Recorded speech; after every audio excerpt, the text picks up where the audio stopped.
राकेश त्रिपाठी जी, नाहिद लारी खान बार बार ये पूछ रही हैं कि आपको हमारे संबंध तो नजर आते हैं, आ रही हूं मैं धर्मवीर जी आपके पास, आपको हमारे संबंध तो नजर आते हैं, लेकिन अपने मंत्री पर क्यों खामोशी आप लोग बरत लेते हैं? बार बार बहन कह रही है अतीक अहमद की, बार बार नंदी का नाम सामने आ रहा है, पैसे लिए गए, कितने पैसे दिए गए, इसकी जांच भी एक करवा लीजिए बुलडोजर चलवाने से पहले।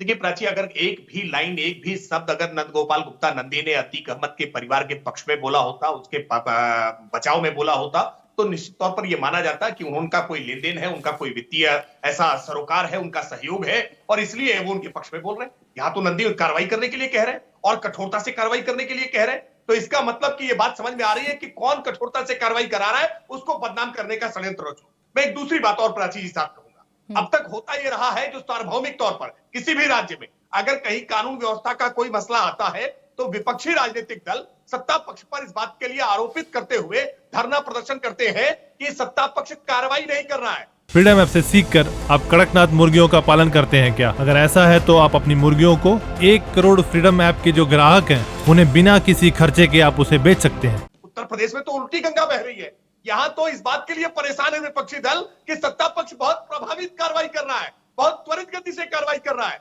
एनकाउंटर कैसे कर दे रहा है, यहाँ पर बुलडोजर कैसे चला दे रहा है, या अपराधियों पर कार्रवाई संविधान सम्मत करिए, थोड़ा धीरे धीरे करिए, आराम से करिए, इन माफियाओं को जेलों में लंबे समय तक रहने दीजिए, बिरयानी खिलाते रहिए, वहां से गिरोह तंत्र चलाने दीजिए जैसा हम चलाते थे। या आप एनकाउंटर कर दे रहे हैं या आप इनके यहाँ बुलडोजर चला दे रहे हैं। नहीं राकेश त्रिपाठी जी, एक सवाल जो आपसे लगातार पूछा जा रहा है, जो विपक्ष भी उठा रहा है, नाहिद लारी जी और रामगोपाल यादव भी संविधान का हवाला दे रहे थे। अब आप एक बात बताइए, सरकार चला रहे हैं, आपके पास पुलिस है, इस प्रदेश में कोर्ट है, इस देश में न्याय व्यवस्था है, वहां तक तो आप मामले को जाने ही नहीं दे रहे हैं। खुद ही कोर्ट, खुद ही पुलिस, न्याय भी आप कर देंगे, पकड़ भी आप लेंगे। प्राची जी, मैं स्पष्ट तौर पर कह रहा हूं, जिनके नाम भी नामजद एफआईआर है, जो इस पूरे मामले में वांछित है, वो माननीय न्यायपालिका के सामने आत्मसमर्पण कर दें। क्यों घूम रहे हैं, क्यों भाग रहे हैं? और भागते हुए अगर पुलिसकर्मी उनको घेरेंगे, उनको सरेंडर करने की अपील करेंगे, उनको गिरफ्तार करने का प्रयास करेंगे और उसमें अगर वो गोली चलाएंगे, तो क्या करना चाहिए पुलिसकर्मियों? क्या पुलिसकर्मियों को ऐसे गोली चलाने वाले अपराधियों पर फूल बरसाना चाहिए क्या? आरती उतारनी चाहिए क्या? क्या करे पुलिसकर्मी? क्या अपनी जान दे दे उनके सामने? बिल्कुल नहीं देंगे। ये योगी सरकार है, गोली का जवाब गोली से मिलेगा। ये समाजवादी पार्टी की सरकार नहीं है जिसमें पुलिसकर्मियों के हाथ बांध दिए जाए। भाजपा की सरकार में पुलिसकर्मियों को बिल्कुल छूट है कि अगर कोई अपराधी गोली चलाएगा तो गोली का जवाब गोली से मिलेगा और यही हत्र होगा, ऐसे ही मिट्टी में मिलाए जाएंगे। ये बात बिल्कुल स्पष्ट। ठीक है राकेश त्रिपाठी जी, ठीक है, ठीक है। आपकी इसी प्रक्रिया पर तो सवाल है। धर्मवीर चौधरी जी, मैं आपके पास आ रही हूँ।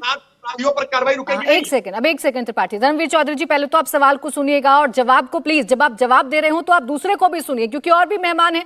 सारा समय अगर आप लेंगे तो बाकी मेहमानों की बात रह जाएगी। तो पहले आप सवाल को सुनिएगा।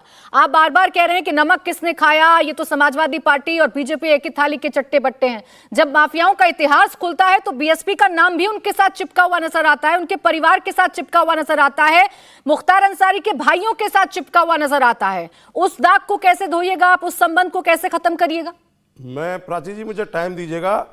ये जो मैंने अभी तीनों प्रवक्ताओं की बात सुनी और आपकी भी बात सुनी, मैं इन दोनों प्रवक्ताओं से पूछना चाहता हूं और आपसे भी। 2007 से 12 की बीएसपी की सरकार थी, 12 से आज 23, इन दो सरकारों में एनसीआरबी के आंकड़े हर साल, हर 5 साल, हर 2 साल में सामने आते हैं।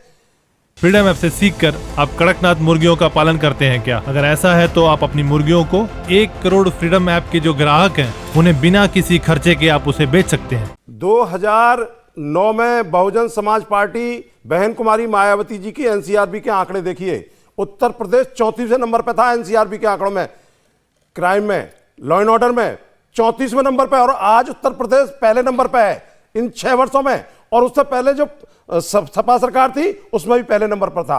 मैं आपके माध्यम से यह बताना चाहता हूं कि यह ऐसा उदाहरण पेश करें जैसे आदरणीय बहन कुमारी मायावती जी ने किया। उन्होंने अपने वर्तमान के सांसद को जेल भिजवाने का काम किया था, उमाकांत यादव को।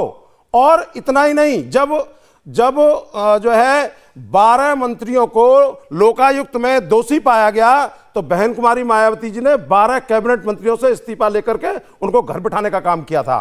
तो ऐसा उदाहरण इस राजनीति में, इस देश में कोई दूसरा हो तो बता दीजिए। इसीलिए हमारे लॉ एंड ऑर्डर को, बहन जी के शासन को ये प्रदेश की जनता, ये देश की जनता याद करती है। इंडिया टीवी हर वक्त हर जगह डाउनलोड करने के लिए सर्च करें India TV news Google play store या ऐप स्टोर पर।